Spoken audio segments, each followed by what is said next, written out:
శరచంద్ర చేత భూమికి ఆశీర్వాదం ఇప్పించాలి అన్న ఉద్దేశంతో గగన్, అమ్మ ఆ కర్రసాము పోటీల గురించి విన్నావా? నేను పాల్గొంటున్నానమ్మా, రా వెళ్దాం అని గగన్ అంటే, రే గగన్ ఏం మాట్లాడుతున్నావు? కర్రసాము పోటీలో నువ్వు పోటీ చేయటం ఏంటి? అలాంటివన్నీ మనకు వద్దు గగన్, రా వెళ్దామని శారద అంటే, అది కాదమ్మా, ఓడిన వాళ్ళు గెలిచిన వాళ్ళు చెప్పింది చేయాలంట, చాలా ఇంట్రెస్టింగ్గా ఉంది కదా, నేను పోటీ చేస్తానని గగన్ అంటే, అయ్యో బావా, ఇప్పటికే నాన్నకి నీకు ఉన్న వైరం సరిపోదా? మళ్ళీ ఇందులో ఎవరు ఓడిపోయినా కూడా నాకు చాలా బాధ వేస్తుంది. కాబట్టి అలాంటిదేం వద్దు బావా, నువ్వు పోటీ చేయని అవసరం లేదు, వెళ్దాం పదా అని భూమి అంటుంది. లేదు భూమి, ఇది మనం యుద్ధంతో గొడవలు ఏమీ పడడం లేదు. ఇది ఎవరు ఓడినా ఎవరు గెలిచినా స్పోర్టివ్నెస్గా తీసుకోవాలి. నేను పోటీ చేస్తానని గగన్ అంటే, వద్దు గగన్, శిక్షణ తీసుకొని ఉండాలని శారద చెప్తుంది. అంటే ఏంటమ్మా, శిక్షణ లేకుండా పోటీలో గెలవనేనని చెప్తున్నావా? నేను గెలిచి చూపిస్తానని గగన్ అంటాడు. అయ్యో అత్తయ్య, మీరైనా చెప్పండి అత్తయ్య అని భూమి అంటుంది. గగన్ చెప్పింది విను అని శారద చెప్తుంటే భూమి కూడా వేడుకుంటూ ఉంటుంది. అయ్యో బావ, మీ ఇద్దరిలో నువ్వు ఓడిపోయినా కూడా నేను చాలా బాధపడతానని చెప్తుంటే, నేను అన్నీ ఆలోచించి ఈ నిర్ణయం తీసుకున్నాను భూమి, ఇక మీరెవరు నాకు ఎదురు చెప్పొద్దు, అమ్మ ఆశీర్వదించు అని శారద కాళ్ళు మొక్కుకొని గగన్ వెళ్తాడు. అయితే శరత్చంద్ర గారు గెలిచినట్లే, పోటీ పడి గెలిచేవారే లేరు కదా అని అక్కడున్నతను చెప్తూ ఉంటే, నేనున్నానంటూ గగన్ వస్తూ ఉంటాడు. దాంతో అపూర్వ, శరత్చంద్ర, గోరింటాకు ముగ్గురు చాలా షాకింగ్గా చూస్తూ ఉంటారు. పిన్ని, వాడు ఈరోజు బావ చేతిలో చచ్చాడే అని అపూర్వ అంటే, అయ్యో నీకు అలా అర్థమైందా? నాకు ఎలా అర్థమైందో చెప్పమంటావా? ఇప్పుడు మీ ఆయన్ని నువ్వు తోపుడు బండిలో కూర్చొని కుష్టు చేతుల్లాగా గుడ్డ చేతులకి కట్టుకొని లాక్కుంటూ వెళ్తూ ఉంటే, వెనకాల మీ నక్షత్ర చిల్లర డబ్బా పట్టుకొని అడుక్కుంటూ ఉన్నట్లు నాకు కనిపిస్తూ ఉంది. నేనేదో ఉన్నంతలో మా ఊరికి వెళ్ళి తింటూ ఉన్నానన్నమాట. ఇదే జరగబోయేదని గోరింటాకు అంటే, పిన్ని అని అపూర్వ అరుస్తూ ఉంటుంది. మరి లేకపోతే ఏంటమ్మాయి, అక్కడ ఉండేది ఎవరనుకుంటున్నావు? గగన్ మొండివాడు. ఇప్పుడు మీ ఆయన్ని ఓడించాడే అనుకో, జరిగేది ఇదే కదా. కాబట్టి నేను చెప్తున్నాను, నా మాట విని అల్లుడు గారిని ఆపు. ఒకవేళ వాడు గెలిచాడే అనుకో, భూమి పేరు మీద ఉన్న ఆస్తిని మొత్తం కూడా వాడికి రాసిచ్చేయమని అడుగుతాడు. అప్పుడు నేను చెప్పినట్లు మీరు అడుక్కు తినాలి అని గోరింటాకు అంటోంది.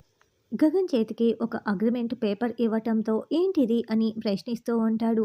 ఈ పోటీలో పాల్గొన్నప్పుడు నీకు ప్రాణహాని జరిగినా, కాళ్ళు చేతులు విరిగినా మాకు ఎలాంటి సంబంధం లేదని, ఫీజు కట్టిన తర్వాతే ఇది మీ ఇష్టపూర్వకంగా పోటీలో పాల్గొంటున్నట్లు అందులో సంతకాలు చేసి ఇవ్వాలి. ఇది మా అగ్రిమెంట్ పేపర్స్ అని చెప్పటంతో అలాగేనంటూ గగన్ సంతకం చేస్తాడు. అప్పుడే అపూర్వ శరచంద్రని పక్కకు పిలిచి, బావా, వాడితో నీకు పోటీ ఏంటి, వచ్చేసేయ్ బావా అని చెప్తూ ఉంటే, నేను వచ్చేస్తే పోటీ పడకుండానే ఓడిపోయినట్లు అయిపోతుంది అపూర్వ. కర్రసాంలో నా అంత చెయ్యి తిరిగిన వ్యక్తి ఎవరు కూడా లేరు. నేను వాడిని ఎలా ఓడిస్తానో చూడు అని శరత్చంద్ర చెప్తాడు. ఇక భూమి నేరుగా దేవుడి దగ్గరికి వెళ్ళి, ఏంటి స్వామి, నాకు ఈ పరీక్ష సంక్రాంతి రోజున చాలా సంతోషంగా ఉండాలని నేను నీ దర్శనం కోసం వస్తే ఇక్కడ నాకు ఇలాంటి పరీక్ష పెడుతున్నావు. అక్కడ నాన్న ఓడిపోయినా బావ ఓడిపోయినా నేనే కదా బాధపడేది. బావ ఓడిపోతే నేను చూసి తట్టుకోలేను.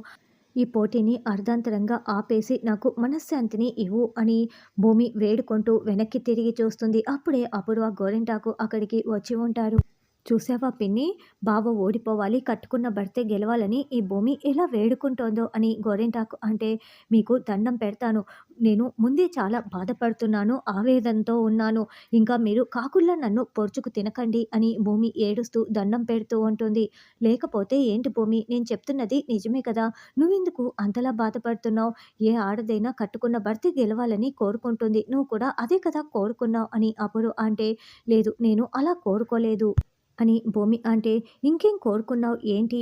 మరి అది కాక ఇది కాక ఇంకేది కోరుకొని ఉంటావని అప్పుడు అంటే, అర్ధాంతరంగా ఈ పోటీ ఆగిపోవాలని కోరుకున్నాను. నాన్న, బావ ఎవరూ కూడా ఓడిపోకూడదని కోరుకున్నానని భూమి చెప్తుంది. నీ కోరికని ఆ దేవుడు కూడా కన్విన్స్ చేయలేడు భూమి, ఎందుకంటే పోటీ ఆల్రెడీ మొదలైపోయింది. ఎవరో ఒకరే గెలుస్తారు. అది బావైనా అవ్వచ్చు, గగనైనా అవ్వచ్చు. ఇప్పుడు ఎవరో ఒకరు గెలిచిన తర్వాత నీకు మిగిలేది ఒక కన్నే, ఇంకో కన్ను ఏడుస్తూ ఉంటుంది. ఆల్రెడీ బావ ఏడుస్తున్నాడు అని అపూర్వ అంటే, ఏంటి, నాన్న ఏడుస్తున్నాడా, ఏమైంది అని భూమి చాలా టెన్షన్ పడుతూ అడుగుతూ ఉంటుంది. ఇంకేంటి భూమి, 20 సంవత్సరాలుగా ఈ పోటీలో పాల్గొని గెలుస్తూ విజయ్ పరంపరని కొనసాగిస్తూ వస్తున్నాడు. ఈ సంవత్సరం కూడా పాల్గొని గెలిచి ఇక తర్వాత సంవత్సరం నుంచి పోటీ చేయకుండా తప్పుకుందాం అనుకున్నాడు. కానీ ఏం చేద్దాం, ఇప్పుడు చూడు ఏం జరుగుతోందో అని గోరింటాకు అంటే, పిన్ని చాలు పిన్ని, అంతకు మించి ఇంకేం చెప్పొద్దు అని అపూర్వ అంటుంది. ఆల్రెడీ ఇప్పుడు ఓడిపోతానేమోనని, ఆ పరంపర పోతుందేమోనని కన్నీళ్లు పెట్టుకున్నారులే అని గోరింటాకు అంటే, పిన్ని ఇంకేం చెప్పొద్దన్నానా అని అపూర్వ అంటోంది. ఆల్రెడీ బావ మాట్లాడమన్నాడు, మనం మాట్లాడేశాం, పద పిన్ని అని అపూర్వ అంటే, పిన్ని ఆగండి పిన్ని, అసలు నాన్న ఏం మాట్లాడమని చెప్పి పంపించారో పూర్తిగా చెప్పండి, అలా వెళ్ళకండి అని భూమి దండం పెడుతూ అడుగుతూ ఉంటుంది. బావ మాట్లాడమని పంపిస్తే నేను ఎదురు చెప్పలేక సరే మాట్లాడతానని చెప్పి ఇక్కడికి వచ్చి ఇదిగో ఇది చెప్పేసి వెళ్తున్నాను. నేను చెప్పలేనని అపూర్వ అంటే, లేదు పిన్ని చెప్పండి పిన్ని అని భూమి అంటుంది. నేను చెప్పలేనని చెప్తున్నాను కదా, పద పిన్ని వెళ్దామని అపూర్వ వెళ్తుంటే, పిన్ని చెప్పకపోతే నాన్న మీద ఒట్టేనని భూమి అంటుంది. ఏంటి భూమి ఎందుకు ఇలా చేస్తున్నావు? ఇప్పుడు నేను చెప్పకపోతే నాకు బావ ఉన్నా లేనట్టేనా? ఏం చేద్దాం, ఇక చెప్పక తప్పుతుందా? గగన్ ఇప్పుడు నా చేతిలో ఓడిపోతే నిన్ను కూతురిగా అంగీకరిస్తానని బావ చెప్పాడని అపూర్వ అబద్ధం చెప్తోంది.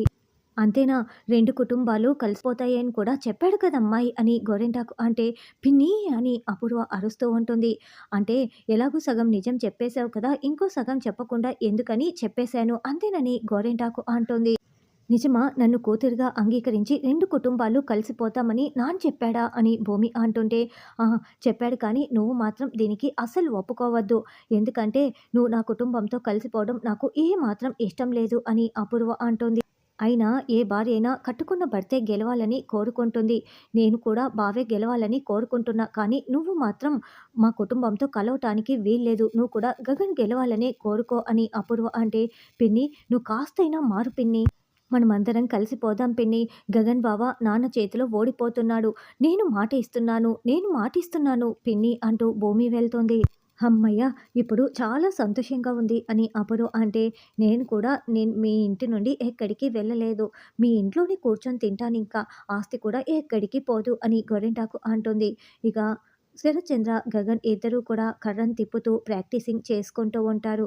అప్పుడే భూమి వచ్చి, బావ నీతో మాట్లాడాలి రా బావ అని పిలుస్తూ ఉంటే, నన్ను ఈ పోటీ నుండి తప్పుకోమని చెప్పటానికి వచ్చావా భూమి? నేను ఎందుకు ఈ పోటీలో పాల్గొంటున్నానో దానికి వేరే కారణం ఉంది, నీకు తర్వాత అర్థమవుతుందిలే అని గగన్ అంటే, లేదు బావ నువ్వు ఈ పోటీలో పాల్గొనాలి, నేను ఎందుకో చెప్తాను రా అంటూ భూమి గగన్ని లాక్కు వెళ్తుంది.